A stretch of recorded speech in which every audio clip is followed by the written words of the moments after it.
Must be thrilled with that win.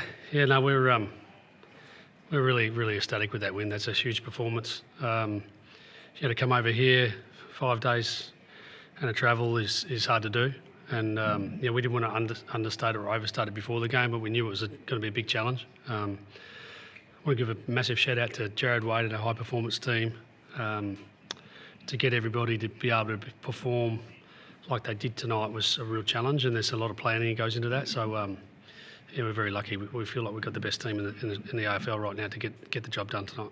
And then you add in the adversity, you sideline them off, you lose Lachie Schultz, you left those guys back, a couple of them managed, a couple of them injured. It's quite a lot to unpack throughout a few days. Yeah, it is. And moments in time, still sort of somewhat fresh, low game time. We're going, we'll get some speed in. Old Leg Markov's got an electrifying speed and fitness, and we could get him in the game, and it just seemed obvious. And then within a minute, you can't always get it right. But fingers crossed Lockie's okay. He's an important part of what we do. We had a great night tonight. Really pleased for him to come home, well, not so much home, but come back here and perform so well against a team that he's played so long for. He was so brave all night, and just when he did come off, Darcy Moore, your skipper, has said it would have been good if they'd stopped the game. Are you on the same page with that? Can you talk us through the moments as that was happening? Yeah, we're all sort of just worried about his welfare, and we called for the stretcher. And our doctors were trying everything they can to sort of just, get Lachie okay, and he sort of jumped to his feet because it's just the way he goes, isn't it? He gets knocked down, he gets up at every contest. And so we did what we could, but ideally you can stop the game. What would you sell to players at three-quarter time with the 5-day break sitting there? You're losing all the key stats except for the scoreboard. So what are you trying to say to them to get that last score and the start of that last score especially out of them? Yeah, it was right back to where we started the night. Like some of that contest and fight stuff that we take great pride in. Funny enough, you don't tell the players some of the data.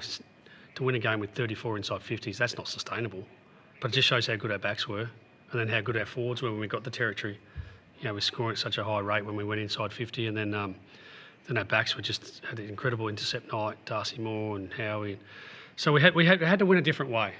And so at that three-quarter time huddle, it was like, come on, we just got to fight to the last. This is what we do. We fight to the last seconds here.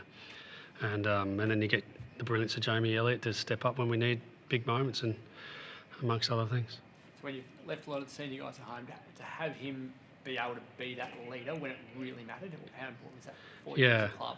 Yeah, it's super critical. Like, he's having a great year, Jamie. Like, he's kicked 5 goals a few weeks ago, and Anzac Day, but he's now in the leadership group, and just seeing a young man as happy as I've ever seen him. And I remember when he first got drafted, and I was lucky enough to be his development coach at the time, and to see a man now that's just really happy, and then the happiness is expressing itself in his footy, and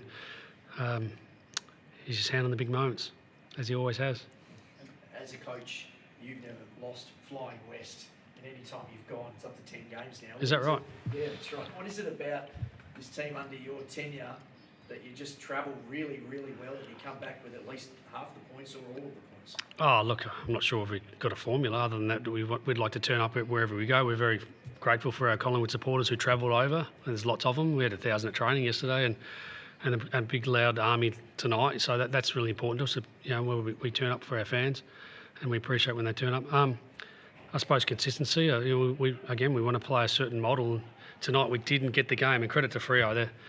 Their clearance stuff is at their best. Centre bounces, they smashed us, and which then put us on the back foot. And they're hard to play when they get clearance and territory. I don't know if there's a formula, but just we like to be consistent for our fans. Nick Dacos said post-game he came in a little bit sore tonight. He had a different role. He was up forward for a little bit as well. Can you tell us about what he's going through with the soreness, and then how he played tonight? Oh, look, I don't know if it's...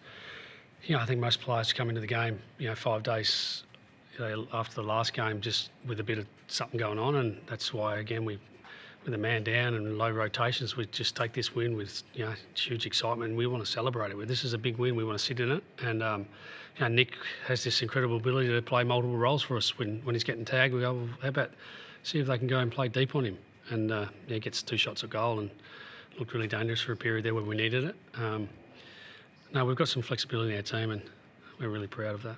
Just further to that, I mean, obviously you had the players left at home, plus Nick, battling a bit of soreness there. So to get the win tonight with all of that adversity in the context of the season, what do you think that could do? Oh, it's huge. It's absolutely huge. Like this is an incredible performance by, again, our medical team and our players, and we're so proud of it. Like you put on a jumper for Collingwood, it doesn't matter who it is. It's Ed Allen comes in and just does a great job for us. Lachie Sullivan, great. Oleg Markov for moments. He's only got a quarter and a bit, and it doesn't matter who puts a jumper on. We want them to play a certain way, and then we're going to go home with the 4 points with a lot of confidence that this is a big win for us, and we'll sit in it for a bit.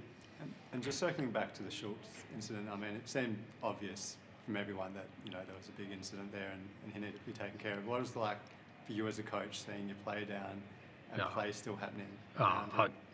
Look, my love and care for Lachie is paramount, and his well-being is paramount. We want to protect our players, and you don't like to see your players laying on the ground, and you wish you could take that away. And the game, unfortunately, at times brings that into our game. And I just hope he's okay. I haven't had a chance to speak to him, and I'm looking forward to getting out of here to make sure he's okay. How hard is getting that message through to players? He clearly wanted to come off himself, but you could see the jelly legs. He's fallen over. How hard is it to go? I guess get that message through to players that sometimes it is better to wait for the stretcher, to wait for that medical help. Yeah, no, I have played the game a long time ago and had a few concussions, and you're not conscious.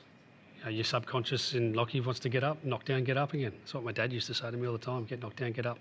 Maybe that's in his psyche and shows his courage, but in the ideal world, is exactly what you're saying. That we have the ultimate care for our players. This is a part of our game that we'd love to not have.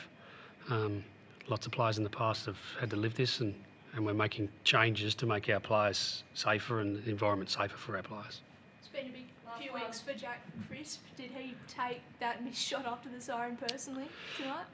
He had a great game, didn't he? He was so important. I could just see, you're looking across the group, and you probably knew that some would be down on their capability or capacity to cover the ground. And I saw within the first quarter, I said to Wade, he said, "Mate, Crispy's on. He's running. Like, get him around the ball." And he, funnily enough, said after the game, he feels really fresh, and he's an incredible athlete. And we rallied around Jack, and we moved quickly, and we celebrated all the things that was last week. But pretty handy player tonight, wasn't he? He was fantastic for us.